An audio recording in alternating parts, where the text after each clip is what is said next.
Hey, Sydney. Hey Samuel. Did you hear about that Bella Cummings girl? Oh my gosh, yes I know her. She's the captain of the cheerleading squad and didn't she get prom queen or something? Yes, but you'll never guess what she did. What? She got kicked out of school for wearing spaghetti straps. Oh my, bless her mama's heart. Glad you're here on this Sunday. I'm going to get right into the message. I'm going to tell it like it is, as they say. Oh, I heard a hallelujah. Did you think I don't know what the hell is going on? And a lot of strange places. Where in the hell have you been? Hell fire! Hell fire! Hell fire! All right. Okay, there's something else, too. Hello, and welcome to the Satire Fire, where we are again reporting live from your local Southern beauty shop. I am Samuel. And I'm Sydney. And today we are going to be continuing our discussion on Lula Dean's Little Library of Banned Books by Kirsten Miller. If you didn't listen, last week was a plot summary of the book.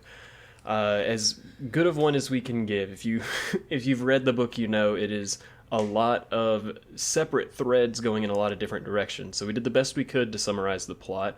And then this week, we're going to be talking about the historical context behind the book itself, so that next week, whenever we do our analysis episode and talk about the themes of the book and the messages of the book, we kind of have an idea of what those themes and messages might be. But before we get into talking about the history of this particular book, Sydney, do you have any other particular books or other events or anything going on in your life that you'd like to talk about? I was in the South last week. I was visiting family and friends in Tennessee. And I'll talk about my parents' new dog. So my parents, my parents have a 6-month-old golden retriever German shepherd mix. She's from the shelter, so like they don't know exactly, but that they know. And I drove from New York, so I brought my dog with me as well, and they became best friends, which was very cute. But the funniest thing about this dog, her name's Ellie, and she's so sweet. She's very clingy, like just met me and like crawled into my lap, and I don't know, it was funny. But she loves to swim, and my parents have one of those above ground pools, those that you can just like buy and set up yourself. You know, it's not like installed. Yeah, so they have the classic Southern pool. The classic Southern pool. And I was outside with the dogs, and like we had done sprinkler, you know, but it was very hot. It's July in Tennessee, like it's definitely very hot, so the dogs can't stay outside for very long.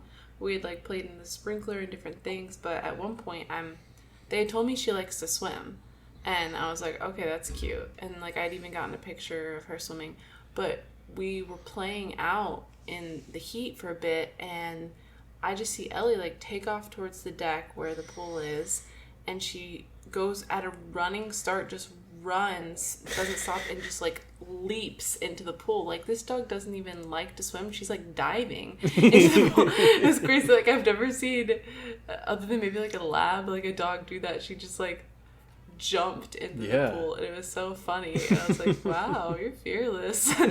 But she loves swimming. She would just like, we'd be outside, and it was basically like every single time you were outside, she wanted to go run and swim in the pool. Hell yeah. It's like maybe a bit of a problem, because they're like, you can't be running to the pool every time we let you out. But yeah, it's very cute. I tried to get my dog Rory in the pool, and I got her to stand on, we have like steps that lead down into it, just like plastic stairs.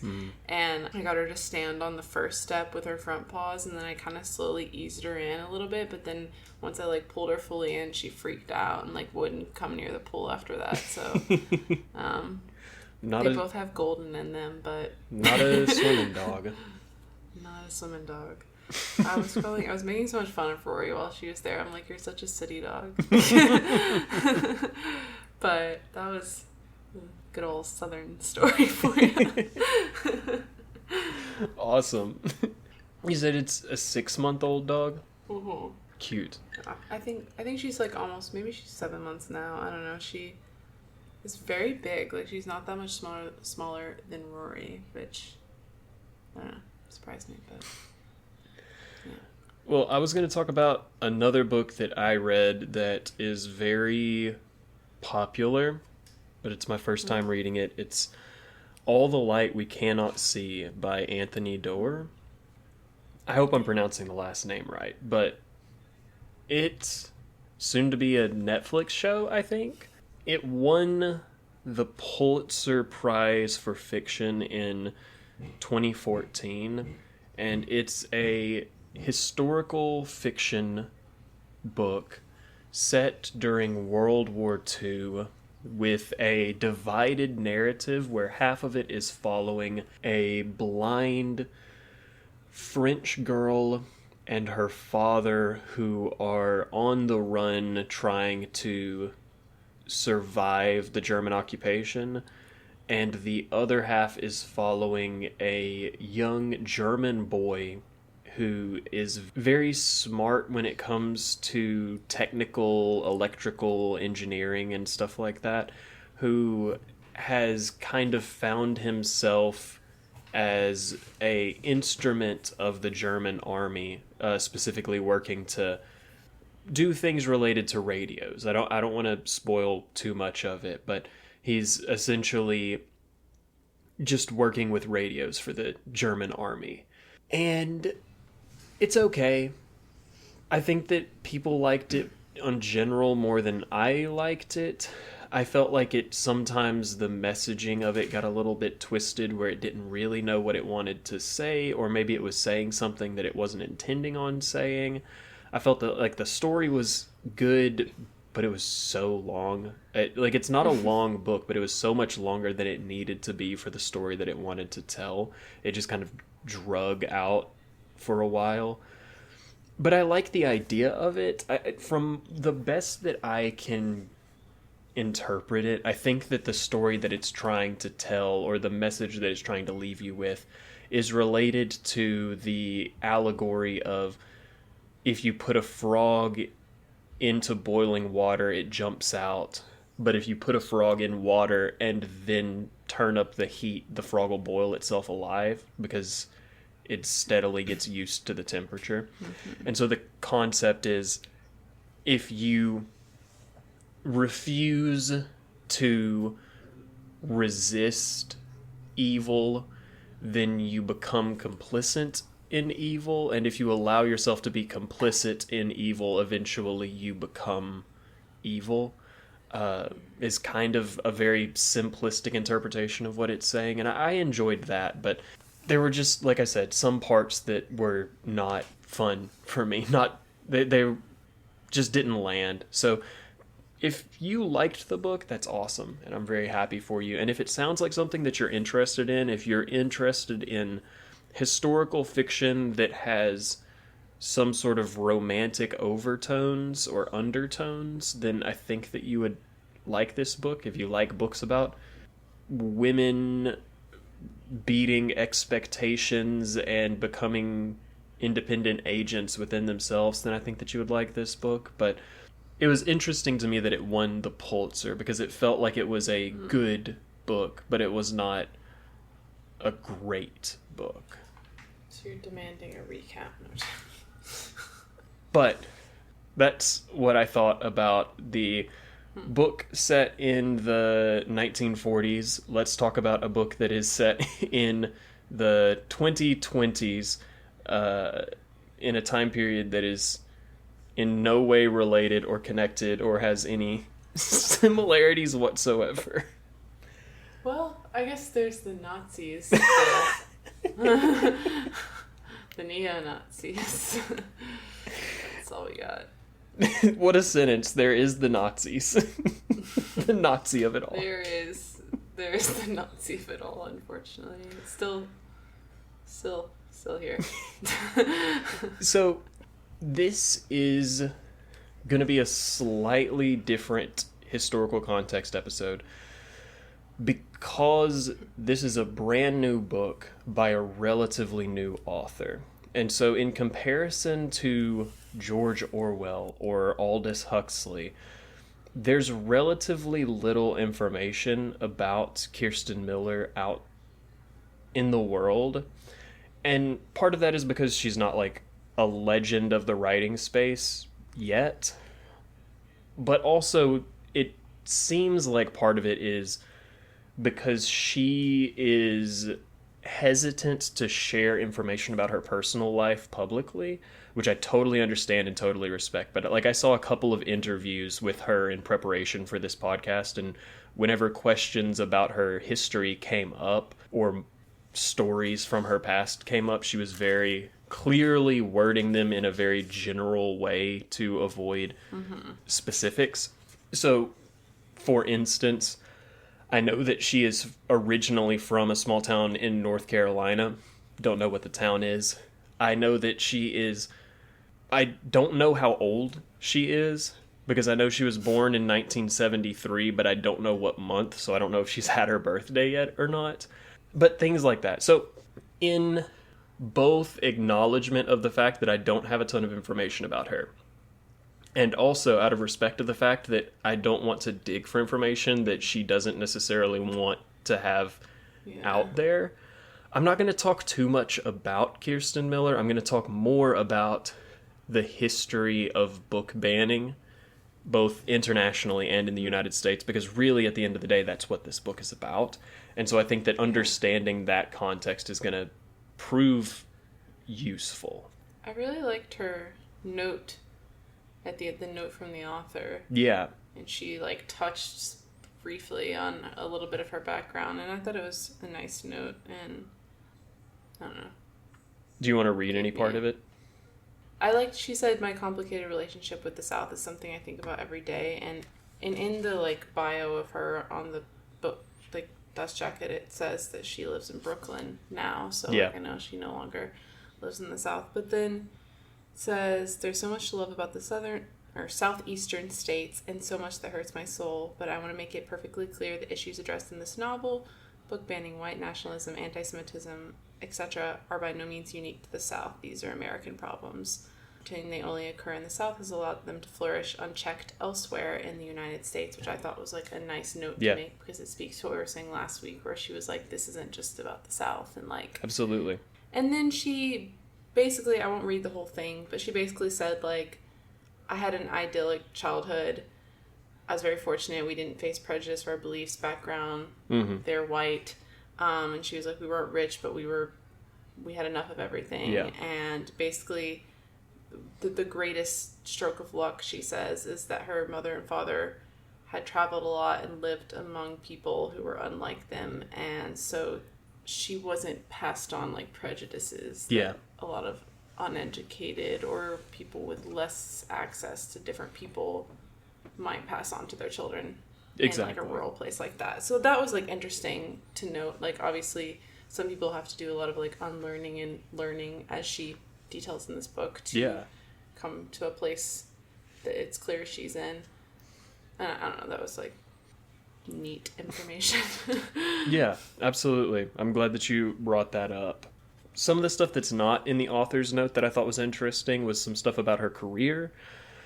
So she actually started writing as a young adult writer, which I think makes sense because this book feels like a book that was written by a YA author. Like, I would not in any way classify this as a YA book, but it's kind of like a little bit sweet in the way that a YA book sometimes is. And so I thought that was interesting. This is only her second adult novel.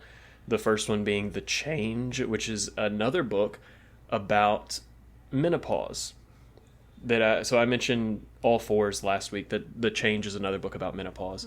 Or not last week, a couple of weeks ago. But another thing, she wrote some kids' books with Jason Segel, the guy who was the star of Forgetting Sarah Marshall and was on How I Met Your Mother. That's why I brought him up last week, is that they actually are friends and stay in communication because they wrote a series of kids' books together, and I thought that was fun.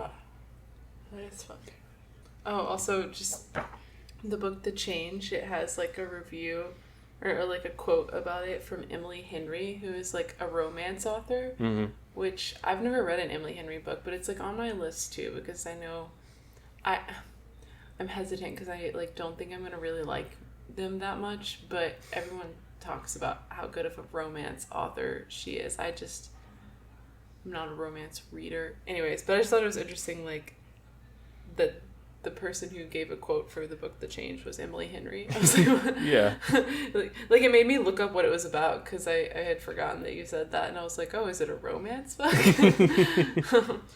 So, moving on from Kirsten Miller, that's basically all that I think is necessary to know about her when it comes to the context of the book. And so I'm going to move into the history of book banning as a whole. I'm going to kind of look at some broad international stuff and then focus specifically on the history of America after looking at the international stuff, because this is very much an American book about an American moment that we've been having in the past several years. And so I want to dive into that quite a bit. But to start, I was going to give some credits to some sources. A lot of the information that I'm using is coming from the Harvard Research Library. There's also the Freedom to Read group that is created by the Book and Periodical Council, and I got some information from them, and also huge thanks to the American Library Association. They have an incredible amount of research and facts and figures when it comes to the banning of books and the challenging of books in libraries. And I'm going to be using a lot of those numbers going through. So those are a couple of the sources. If you can hear my snaps, I'm trying to make them quiet.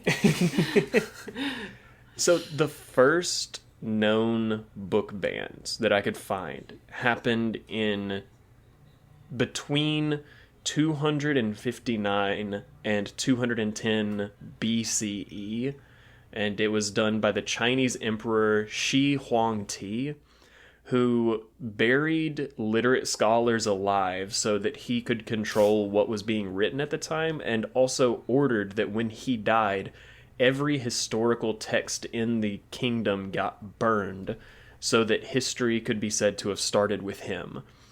So he didn't just ban books. Yeah, did not just ban books, burned all of the books in the kingdom and prevented books from being written. So this is banned basically people. This is a institution that has been around since history. Since there's been books, there's been book bans, essentially. One of the most famous examples is going to be the burning of the Library of Alexandria that happened in 642 CE. About 200,000 books were burned. I thought that this was really interesting. The man who was responsible for them, who just made the decision that he was going to burn the books, was quoted as saying, "If these writings of the Greeks agree with the Book of God, they are useless and need not be preserved. If they disagree, they are pernicious and ought to be destroyed." The only book you need is the Bible. Only book you need is the Bible, because everything else either disagrees and is heretical or agrees and is redundant. Do you know what they used the books for? I thought they just burned the library down, but they actually pulled the books out of the library and put them to a specific use while burning them. Do you know about this? To burn... I don't know. No. They used the books in the Library of Alexandria to heat the city's public baths for 6 months. Oh. So they used... They're resourceful. Yeah, they used books to power the hot tubs. Hey, look at them. Renewable, or not renewable energy. Reduce, reuse, recycle. Exactly. One of the most powerful tools of book censorship came from the Catholic Church starting in 1559, and that was the Index Librorum Prohibitorum, which was essentially an ever-expanding list of books that the Catholic Church deemed to be heretical and said it's a sin for you to read these books. And so it started with like scientific books by Galileo, and that stayed in place until 1966. And Librorum Prohibitorum. Librorum Prohibitorum. Sounds like I'm doing a spell. The reason that they gave for officially getting rid of the list was because there was just too many books, and they couldn't check them all anymore. So they relied on Catholics to use their own good judgment as to whether or not a book is required, is able to be read without sin. The first couple of examples that I have of like state-sponsored book bannings are as early as 1737, when the English Parliament made an act that required all plays performed in England to first be proofed by the Lord Chamberlain, and that was in effect until 1968. Until 1968, there was a single person in England who had veto power for any play that was going to be performed in England, which I think is crazy. Another one that I found that I thought was cool, 1807, Dr. Thomas Boulder made revised editions of all of Shakespeare's plays, where he removed, quote, everything that can raise a blush on the cheek of modesty, which essentially meant that he cut 10% of all of the plays. That's where we get the word balderize from, is from Thomas Boulder, trying to censor Shakespeare. Raise a blush on the cheek of modesty. You know, I can think of a couple of books that might. Another one that I found that was an example of state-sponsored control of information was from 1937. Quebec passed the Act Respecting Communistic Propaganda, which was also known as the Padlock Law, and it allowed the Attorney General of Canada, or the Attorney General of Quebec, to, at will, close any building used to spread communism or Bolshevism for up to a year, imprison anyone associated with the production or distribution of that content for up to a year, and confiscate and destroy any related material. Notably, the law does not define what communism or Bolshevism is. So it's just up to the discretion of the Attorney General. That one was another one that was in effect until 1965. So until the 1960s, the Attorney General could just arrest you if he thought that what you were doing was communist. Gosh. Then I've got a little bit of interactive element here. I'm going to talk a little bit about the United States now, before getting into some more U.S.-specific history. But 1959, there were some groups in Alabama that pushed for the banning of the book The Rabbit's Wedding. Sydney, could you look up this kid's book, The Rabbit's Wedding, real quick? And then tell me why you think The Rabbit's Wedding was banned. Is it because it's a white rabbit and a black rabbit? Oh, you nailed it. It's because it was thought to promote racial integration. The author responded by saying, The Rabbit's Wedding was not written for adults who will not understand it, because it is only about a soft, furry love that has no hidden messages of hate. He denied that the story intended for children was purposefully about racial integration, and said, I was completely unaware that animals with white furs, such as white polar bears and white dogs and white rabbits, were considered blood relations of white human beings. Sassy. That was funny. Oh, propaganda. So this one was another one that I found crazy. 1977. Do you know who Frank Snepp is? No. Okay, so Frank Snepp is a journalist. And in 1977, he published a book called Decent Interval, which contained no classified information, but it was critical of the CIA, Henry Kissinger, and the Vietnam War. The government ended up suing him over the publication of this book. And when it went to the Supreme Court ruled against him. And the result was that he had to turn over all of the profits that he made from the book. And he is still alive. He still has a lifetime gag order on him where everything that he writes, article, book, anything, he has to send to the CIA to get approval before he's allowed to publish it. Wait, I can't believe I never talked about that in media law and ethics. That's crazy. Yeah, right? Wow. That's insane. Wow.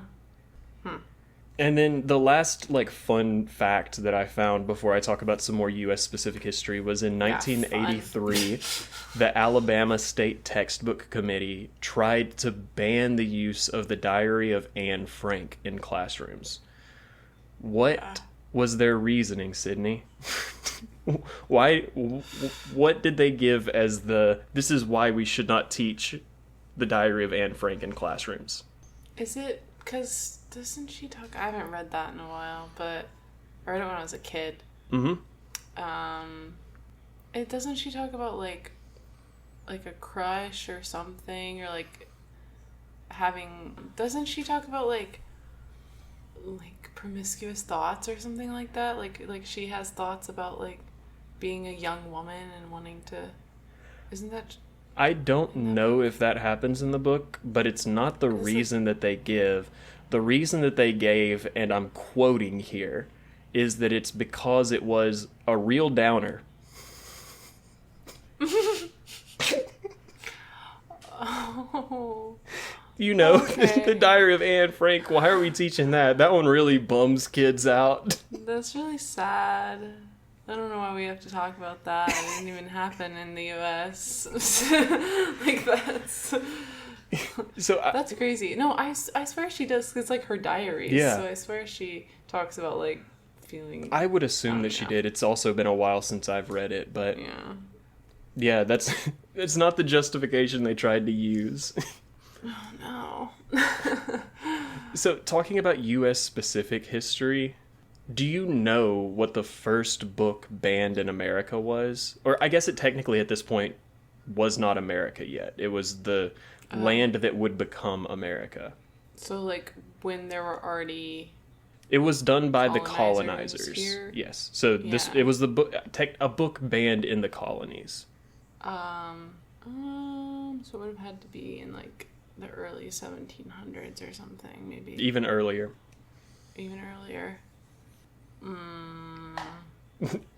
I'll give you a hint. You don't know it. Okay. What is it?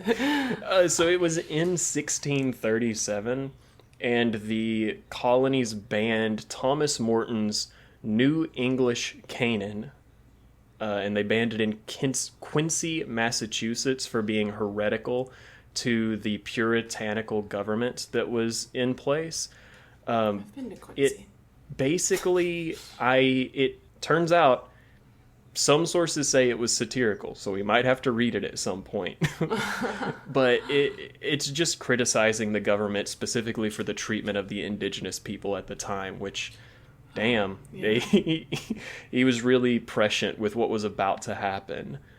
The first book burning in America took place in Boston, Massachusetts in 1650, and was a pamphlet called The Meritorious Price of Our Redemption. This is a bit of a spoiler, looking forwards kind of thing. Boston, Massachusetts, it turns out, is the hub of a tremendous amount of book banning that happened in the United States. Massachusetts hate books. They have so many. Boston has the most universities of any city, I'm pretty sure. Yeah. What's with that? So the first, and I'd be interested to know if you had heard of this before, but the first mass case of book banning that happened in the United States came from the 1873 Comstock Law, or an act for the suppression of trade in and circulation of obscene literature and articles of immoral use. And this basically, at the U.S. Postmaster's discretion, prevented the United States Postal Service from sending or handling anything that was deemed obscene. And so this was anything that they thought was an erotic book or pornography or sex toys, with the definition kind of being left up to the postmaster as to what constitutes immoral.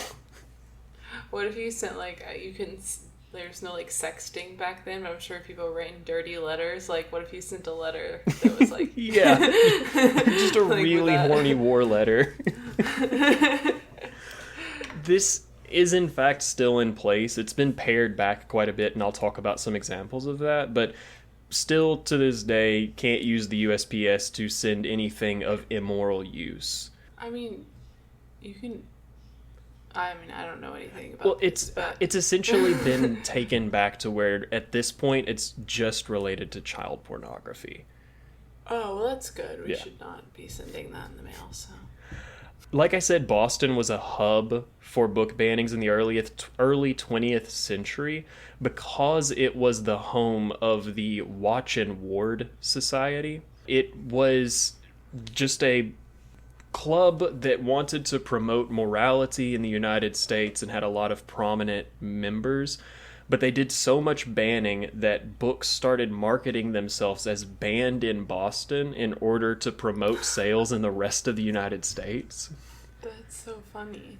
Now, I'd be interested if you'd heard about this group, because the Watch and Warn Society is not in place anymore because it started changing directions in the 50s, and it's like joined with some other groups, and it's changed its mission to where now it is the modern day Community Resources for Justice in Boston, which advocates for prison reform and the rights of ex-convicts. That's so different. Yeah, they did a full 180 of we should ban books into actually, let's reform prisons. Actually. I thought you were going to say it was like the group 1 Million Moms. You know that group? Yes, I do. One of the books that was most important when it comes to reinterpreting the definition of the Comstock Law was Ulysses by James Joyce, which there was a Supreme Court case over it getting banned until eventually they changed the definition of the Comstock Law to where you were allowed to have books that contained sex so long as they were, quote, serious literature. Which, again, that's a very loose definition.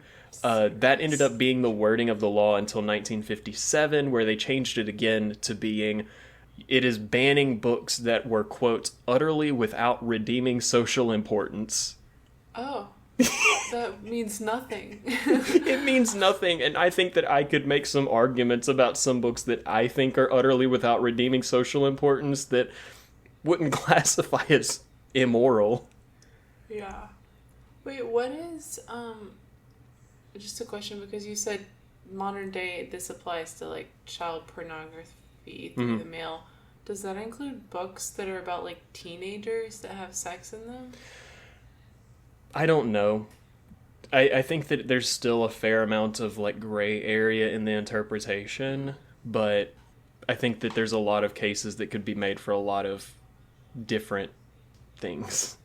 1938, in Des Moines, Iowa, the director of the public library wrote the first official library bill of rights. His name was Forrest Spaulding.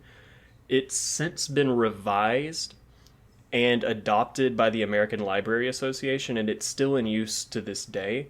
And I'm actually going to send you this Bill of Rights and have you read what it is. 1.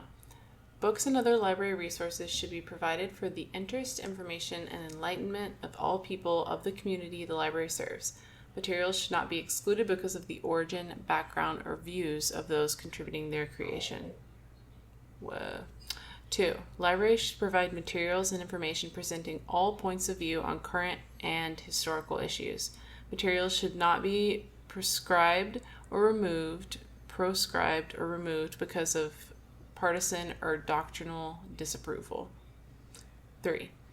Libraries should challenge censorship in the fulfillment of their responsibility to provide information and enlightenment.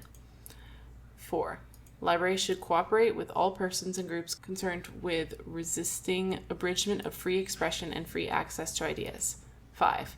A person's right to use a library should not be denied or abridged because of origin, age, background, or views.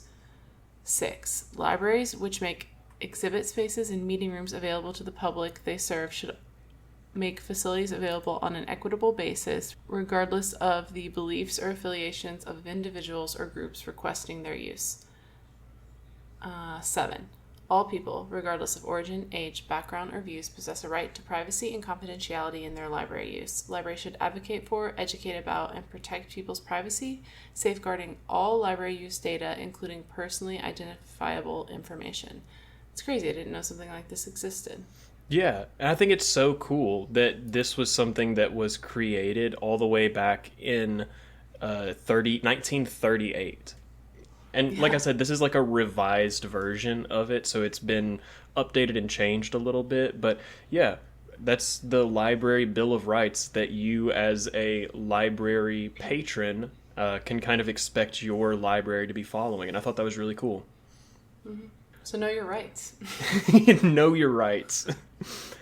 Another cause outside of the Watch and Ward Society, another cause for the wave of book bannings that happened in the early 20th century were the United Daughters of the Confederacy. That, if you're unfamiliar, was basically a group that was created to push the lost cause narrative about the Civil War, where everybody knows the Civil War was fought about slavery. But there was a group, the United Daughters of the Confederacy, and some other people at the time who were very interested in instead changing that narrative because of the implications that it held to be the fight was actually about states' rights. If you've ever heard somebody claim that states' rights were the cause of the Civil War, they have been following the propaganda created by the United Daughters of the Confederacy. And so they did a lot of book bannings specifically related to textbooks in order to try and push this lost cause narrative. They really did a good job with that work. Yeah, exactly. As far as what their goal was, they absolutely accomplished it. Yeah. So, since then, book bannings, like the early 19th century and the early 20th, or the late 19th, early 20th century, book bannings have continued at a relatively steady pace up until modern day, most of it targeting public school libraries, which is a problem. Like, I feel like a lot of people try to downplay modern day book bans because they're specifically looking at school libraries without understanding that that is the main source of information for most lower socioeconomic income kids. Like, if it's not at their school library, a lot of kids don't have access to a public library, and they certainly don't have access to books in their home. And so this is really specifically targeting poor kids in rural areas or underserved communities in urban areas, places like that. So I just want to make sure that it's not being downplayed of like, oh, it's only happening in public school libraries. It's like one of the most important kinds of libraries we have. Yeah. Because, I mean, I'm not sure how every single school's like library works, but at least for me growing up, we had like a library block once a week where we spent time in the library and we got to check out a book each week if we wanted or renew our previous book. And so like you get free time just to like browse and select something. And obviously not every kid is taking advantage of that. Like some kids are just grabbing a book because they know they have to, but like, yeah, it's like one of the few aspects of public school where you get like full independence to just like choose what you're learning. Exactly. Taking it, yeah. However, I said that it's continued at a relatively steady pace. It has spiked to an incredible extent recently. Like, basically since COVID, the amount of banning of books that's been taking place is astronomical. So I've got some of the numbers. These are all going to come from the American Libraries Association. In 2018, there were 231 books that were either challenged or banned in public libraries. Of those 231 requests to ban, there were 218 unique titles. So a couple of titles got requested in multiple places. In 2019, those numbers were 246 books, 276 unique titles. In 2020, because a lot of libraries were closed, it was 121 bans of 231 unique titles. Then 2021 happened, and there were 602 bans of 1,858 titles. So an increase of triple, like more than triple. 2022, it was 1,031 bans of 2,571 unique titles. 2023 was 938 bans with 4,240 unique titles. And then last year, there were 821 bans with 2,452 unique titles.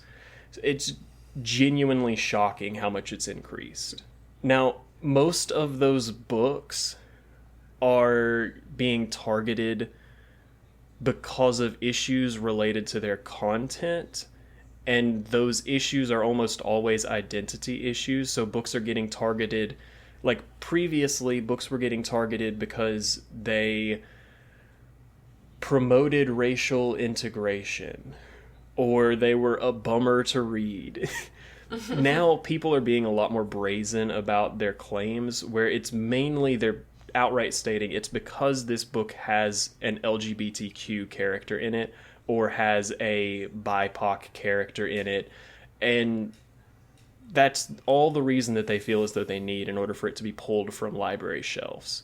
Most of the calls for those book bannings are not being done by parents. And it's also not being done on behalf of most parents. 72% of all of the calls for bannings in the United States this past year came from either elected representatives, school board members, or billionaire-funded pressure groups. So almost 3/4 of all of the book bans that are taking place are happening not because parents at the school wanted them, it's just because somebody in a position of power is using that power to ban a book. And then even with the percentage of the bans that are coming from the public, the majority of them are coming from a very small portion of the population, such as Florida's own Vicki Baggett.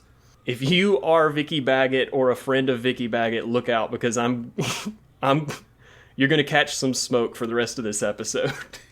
So when I was researching Lula Dean, one of the things that Kirsten talked about was how she based Lula Dean's character off of a woman she heard about in the news who had single-handedly banned a tremendous amount of books in Florida. I think she was talking about Vicki Baggett, because Vicki Baggett came into the news in 2022, and so I want to talk about the character Lula Dean is based on, Vicki Baggett. In 2022, she submitted ban requests for 148 titles in her local school district. Who is she? She's just a woman? Does she have kids in the school? She's a teacher. Oh, okay. She's a teacher at the school. I don't believe that she has kids, or at least nothing that I saw said that she had kids. But most of the information that I'm about to give comes from a article by Jed Legum. So thank you, Jed, for your investigative journalism and your reporting. One of the books that she wanted to ban was a narrative nonfiction book for elementary school kids called When Wilma Rudolph Played Basketball, that tells the true story of Wilma Rudolph and her experience surviving polio, beating the medical odds and learning how to walk without assistance, and then going on to becoming an Olympian and a world champion sprinter, all while being a black kid in 1940s Tennessee. Why'd she want that band? But she wants this band. From the article with Jed Legum, quote, "It is a wholesome and inspirational story.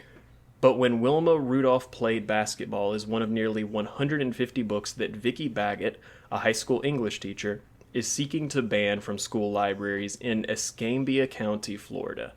According to the challenge form submitted by Baggett on August 24th, the purpose of When Wilma Rudolph Played Basketball is, quote, race baiting, and the book is not appropriate for any student." What is race baiting? Well, I will tell you what race baiting is I'm going to send you another thing to read. I know what queer baiting is, but that doesn't... Okay. In an interview with Popular Information, Baggett said the book trashes and put... No.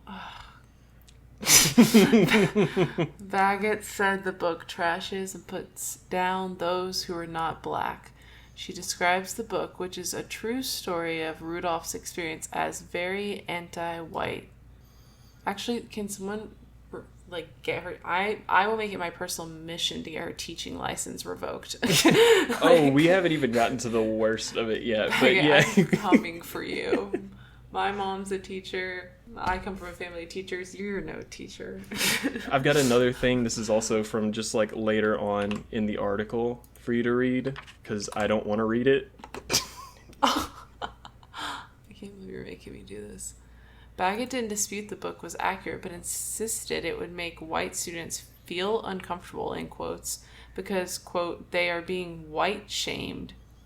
Insane. She said the book was inappropriate because, quote, not all whites treated blacks like this. Baggett added that not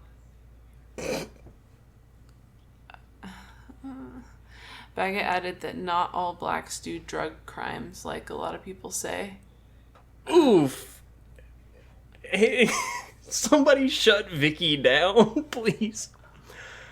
Would it surprise you to learn that in 2015, Vicki Baggett posted a picture of a Confederate flag on her Facebook page? No. But it's okay. She gave some reasoning behind it. I have to read it. Baggett said she posted the flag because, quote, everyone in...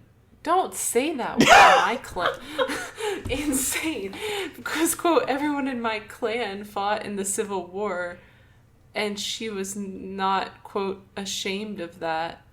Baggett added that she was a member of the Daughters of the Confederacy, which has been designated as part of the Neo-Confederate movement.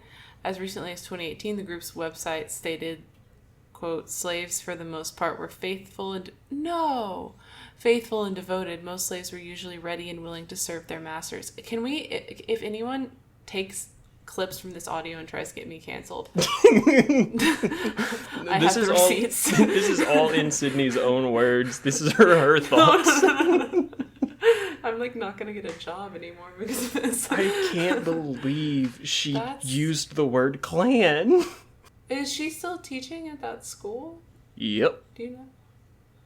Oh, Vicki Baggett, if I can't get a job because I was reading your quotes out loud, but you get to keep yours, I'll make it my personal mission to make sure you never live a day of peace. It's so crazy to me. I can't believe that the Daughters of Confederacy has raised its ugly head in this story.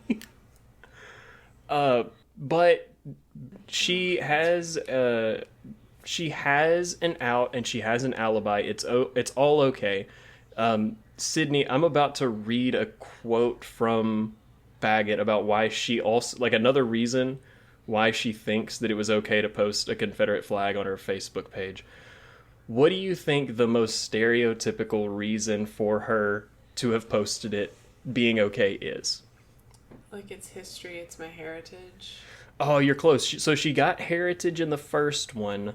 What's she going to hit in the second one? It's not about race. It's about Not quite. So Baggett said she did not believe the photo of the Confederate flag she posted on Facebook could make her students uncomfortable. She said her students, quote, know me very well, and, quote, my best friend is a black woman. I need it to be known, if you have a friend who is a bigot, throw hands. You can't have these white women out here using you as an excuse. If you have somebody in your life who is saying, oh, I know I'm friends with a gay person, so it's okay for me to be homophobic, throw hands. Stop letting them use you like this. You don't deserve that. You deserve better. Oh, that's crazy. So she's consistently being put down by her local school board. She's been putting all of these book challenges up, and all of them are getting rejected by the local school board. But she keeps appealing them to the county school board, and then the county school board is approving them. So I've got another thing for you to read here. The Escambia School District Committee has not yet issued a decision regarding Baggett's challenge. If Baggett loses, she could appeal to the Escambia County School Board, which appears sympathetic to her point of view. The board has already sided with Baggett after her challenge of a different book, The Perks of Being a Wallflower, was rejected by the school district. The district is dealing with a flood of book challenges, and nearly all of them were filed by Baggett. She is responsible for 148 of the 150 book challenges in Escambia this year. So other than Vicki, the school district has gotten 2 requests for a book ban.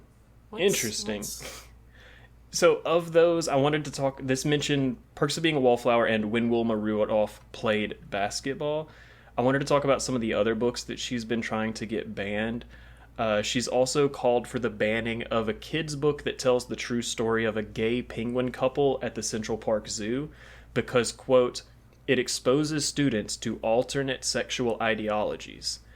She noted that at one point in the story, the zookeeper said, quote, these 2 penguins must be in love. That, she said, is sexual innuendo, and K3, students in kindergarten to 3rd grade are, quote, too young to even be concerned about sex. She went on to say, quote, I think what would happen is a 2nd grader would read this book and that idea would pop into the 2nd grader's mind, that these 2 people are of the same sex that love each other. People? They're penguins. God forbid a 2nd grader learn that a gay person exists. It also had nothing to do with sex. No, it's just penguins in love. Like, you're making it weird, girl. She also tried to ban some more advanced books in the high school that she works at. Most of these have been in the elementary school, but in the high school, she's tried to ban Beloved and Slaughterhouse-Five because they're both considered by her to be pornographic. She's gone on the record saying what she thinks the definition of pornography is, which, Sydney, would you mind enlightening us?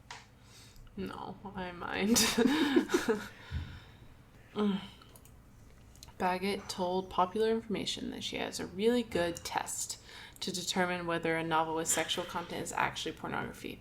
According to Baggett, quote, if I could not walk up to you and start saying to you in a conversational tone, unquote, anything written in the book, quote, and know that I'm not going to be in trouble, unquote, then that book is pornographic and should be excluded from the library. So if I can't walk up to you in the school halls and say the things in the book to you, that's pornographic.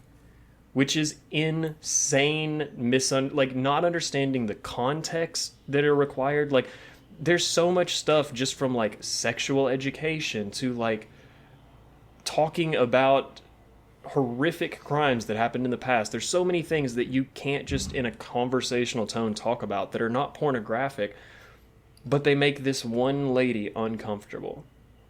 Yeah, so I was reading this book the other day, and it was about this girl, Anne Frank, and, like, I don't know, she went to a camp where they killed her and all her family. It's a real downer. It's a real downer. Like, you know what you can't do in a conversational tone.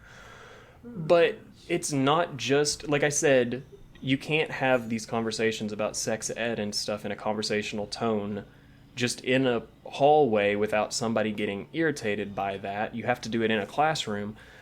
But it's not just the books about sex that she wants banned. She also just doesn't approve of sex being taught in schools at all.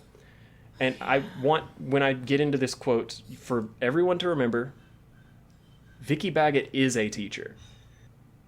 Baggett said that she also believed it, quote, is not the school's place to offer sex education. She said that people who support sex education in schools, quote, assume the teacher knows what they are doing and, quote, do not understand what's happening in public education. She's basically like, I don't know how to do my job, so there's no way these other bozos know. Wait, we shouldn't do sex education because the teachers don't know? Yeah, because the teachers don't know how to teach sex education, clearly. Is she a virgin? No idea. No, I'm just kidding. Something to note, though, we've made a lot of fun of Vicki Baggett, and I've also pointed out that while the local school board keeps denying the request, she keeps appealing those denials. And in this specific school district, as with a lot of school districts, if a book is even called into question, something very similar to what happens in Lula Dean's Little Library happens, where that book has to be taken off of the shelf until the appeal is determined. So currently, despite having no success at the local level, in her school district there are 125 books that have been put into restricted areas where students have to get permission in order to check them out. So even if, for whatever reason, the county ends up deciding not to be on her side in a lot of this, she's already done the damage of removing these books from the shelves and preventing kids from getting access to them. It's really sad.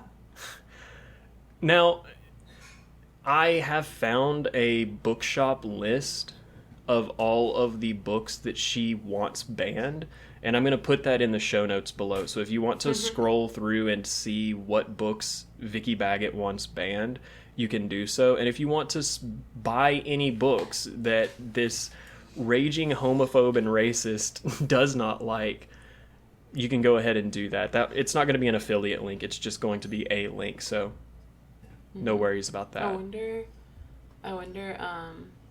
you know, if you happen to be like high school student in that county and you happen to get one of those books and you happen to put it in your public library. No, just kidding.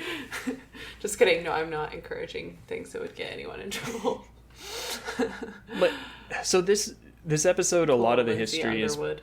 pretty downer and it's not fun. It's not fun to think about, and it's not fun to see that it is so prevalent today, in many cases more prevalent today than it was even a couple of years ago. So I want to make sure that I leave you with what are things you can do.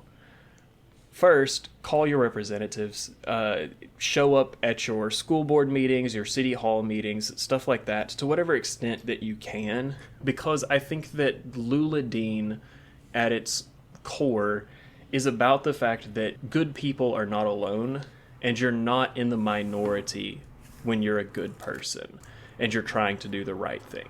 So if things are starting to happen because you have one Vicki Baggett in your county and she's getting a lot of shit banned all over the place, try to be the Beverly Underwood and be the voice of reason that can counter that person. And even if you can't be as much of a voice as Beverly Underwood is in the book, you can at least be a part of the collective that's trying to do the right thing.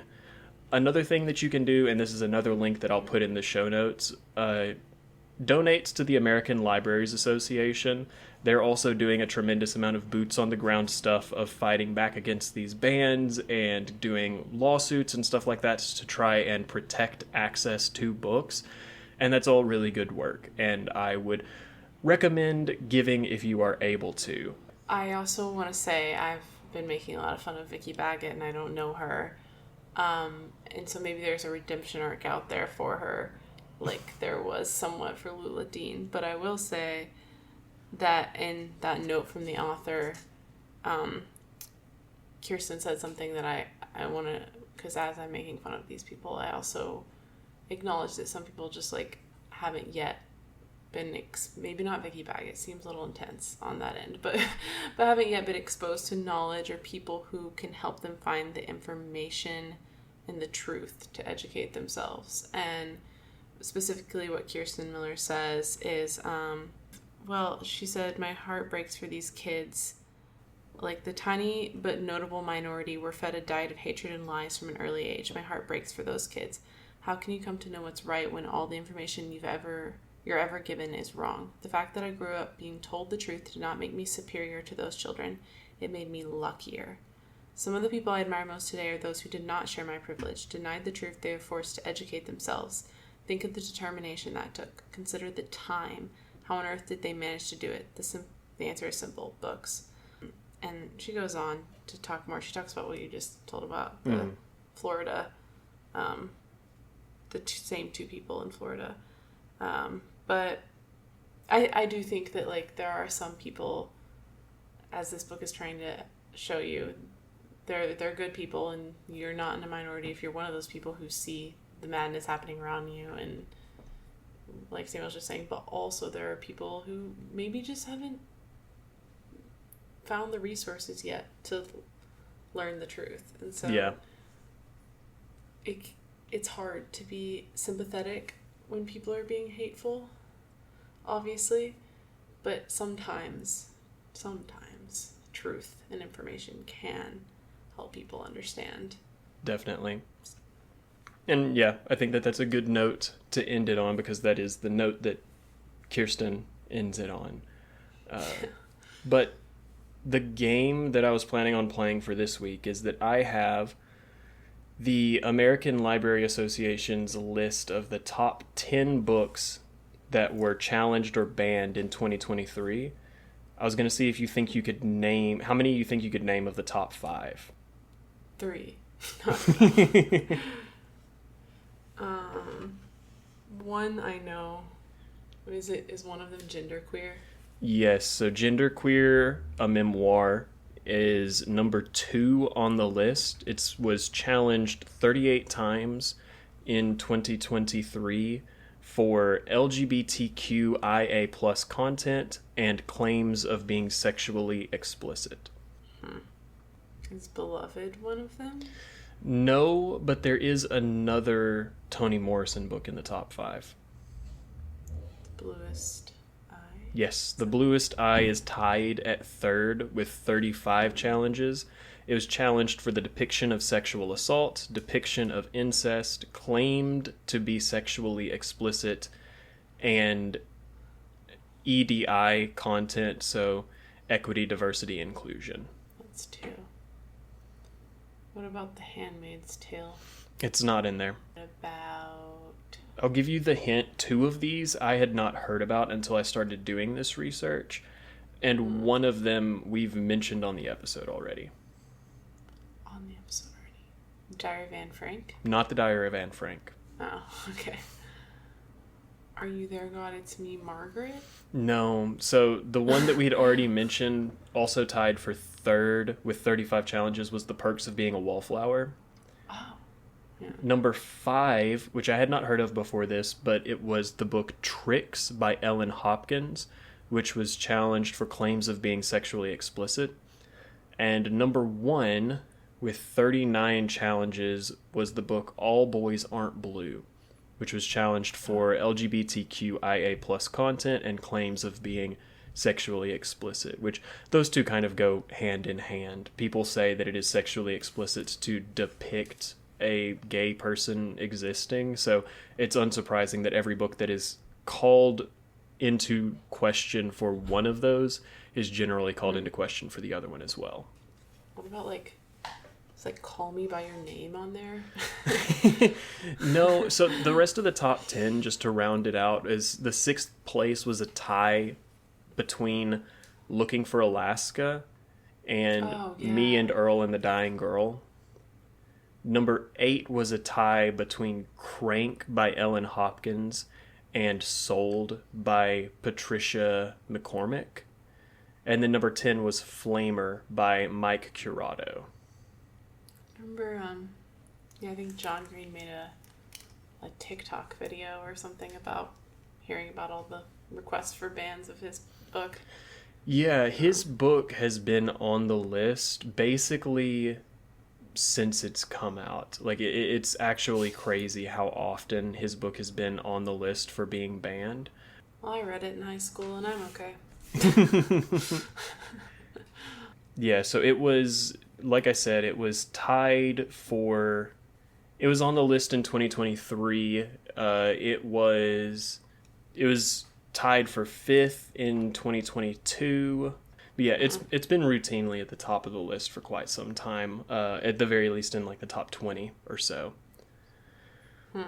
But with that, we're going to close the chapter on the history of book banning and move forward into a history that is book ban free. Cool.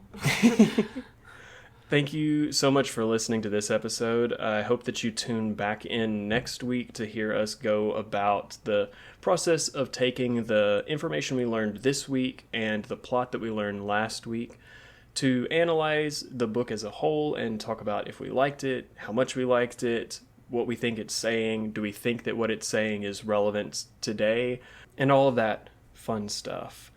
Our intro and outro were remixes of the song 48 by Cullah. And if anybody wants to talk to us about their favorite banned books, where can they do so, Sid?